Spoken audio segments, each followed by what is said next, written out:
If you stand under a high-voltage transmission line on a humid night, you can hear a faint, relentless hiss. It sounds almost like breathing or water moving through a pipe, but it is neither. It is the sound of thermodynamic tension. It is 50 or 60 cycles per second, oscillating across thousands of miles of aluminum and steel, holding an entire continent in a state of precarious, artificial balance. Most people assume that power grids are passive infrastructure. You plug something into a wall, and the electricity simply arrives, drawn from some infinite digital reservoir. But the physical world does not work like that. Electricity is a ghost that must be destroyed the exact moment it is born. If a generator creates a megawatt of power in the mountains, a megawatt must be consumed in the city that precise millisecond. If the balance shifts by even a fraction of a percent, the frequency drifts. If the frequency drifts too far, machines burn out, transformers explode, and the lights go out across whole territories. For over a century, managing this balance was an art of subtraction and prediction. Grid operators watched weather forecasts and factory schedules, dialing coal plants up and down, frantically trying to guess how many teakettle spouts or air conditioners would turn on at sunset. Energy was scarce, expensive, and localized. The grid was a carefully guarded sovereign monument. Then, quietly, the nature of energy changed. We built thousands of acres of solar panels and towering fields of wind turbines. We decoupled generation from human intention. The sun shines when it wants to. The wind blows hardest in the dead of night, when cities are fast asleep. Suddenly, grid operators faced a terrifying new problem. Not a shortage of power, but an unpredictable, crushing ocean of surplus. In places like West Texas or the fjords of Norway, or the rural stretches of South America, wind and water were generating far more kinetic energy than the local copper wires could carry away.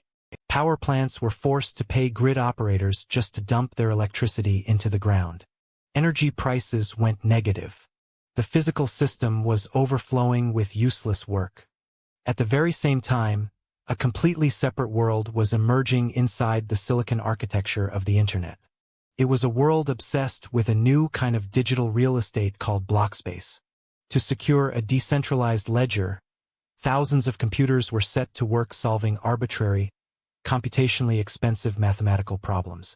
To the untrained eye, it looked like sheer madness. Millions of specialized chips, burning gigawatts of power, churning through trillions of guesses per second, all to produce a string of numbers that allowed a global network to agree on who owned what. At first, the world viewed these data centers as dynamic parasites. Pundits called them environmental disasters. Critics argued that we were burning the planet just to mint imaginary gold. It seemed like an irreconcilable conflict between the tangible needs of human society and the insatiable greed of abstract code. But if you look closely at how complex systems evolve, you realize that parasites and hosts rarely remain at war forever. Eventually, they begin to negotiate. A Blockspace facility is unlike any factory or city in human history. It does not care where it is located. It does not need roads, ports, or proximity to a consumer market. It requires only two things: a high-speed internet connection and raw, uninterrupted electrical current. More importantly, it possesses a feature that no hospital, steel mill, or neighborhood has ever offered a power company. Can turn off in less than a second. It is infinitely flexible, hyper-responsive, and totally indifferent to time. When the wind blows at 3 in the morning and power prices crash to zero, the data centers turn on every chip, consuming every surplus electron and converting it directly into digital consensus. They become a buyer of last resort, anchoring the financial viability of remote renewable energy projects that would otherwise go bankrupt.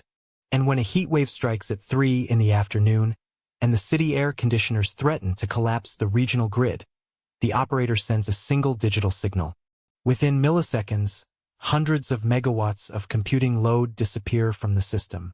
That power is instantly redirected back to human homes and hospitals, stabilizing the grid frequency before the mechanical switches even have time to spark. This is where the quiet realization begins to take shape. We thought Blockspace was consuming the energy grid, but in reality, the energy grid was rebuilding itself around Blockspace. Without anyone voting on it, And without any central plan, national power infrastructures have quietly adopted decentralized computation as their primary shock absorber. The volatile economics of green energy transition have made Blockspace indispensable. The data center is no longer just a tenant on the line. It has become a thermodynamic backstop, a financial flywheel that absorbs the chaotic fluctuations of a changing climate and a changing power grid. Think about what that actually means. The physical security of our most critical public infrastructure, the very wires that keep our lights on and our food cold, is now financially intertwined with the global market value of abstract digital assets. A computer program running on a global network has become the unseen guarantor of sovereign electrical stability. If you turn off the Blockspace, the renewable power plants lose their baseline revenue. If the power plants lose their revenue, they cannot afford to build the infrastructure required to transition away from fossil fuels. The physical world and the synthetic world have locked hands in a dark, quiet embrace. Neither can easily let go without collapsing the other. When you flick a light switch on your wall tonight, you are not just drawing power from a local utility. You are participating in a global, real-time balance sheet. The electron that lights your lamp exists because somewhere across the continent, a bank of silicon chips stood ready to consume it if you did not. The boundary between physical reality and digital abstraction has not just blurred. It has inverted. We built the internet to mirror our world. But slowly, silently, we rebuilt our physical world to sustain the internet. We have anchored our most vital survival systems to the continuous, unyielding generation of digital proof. The grid hums on, oblivious to the code, yet entirely dependent on its existence. As you sit in the quiet of your room, listening to the subtle buzz of the electronics around you, ask yourself this. If the stability of the physical world now depends on the endless hunger of a digital asset, who is truly serving whom?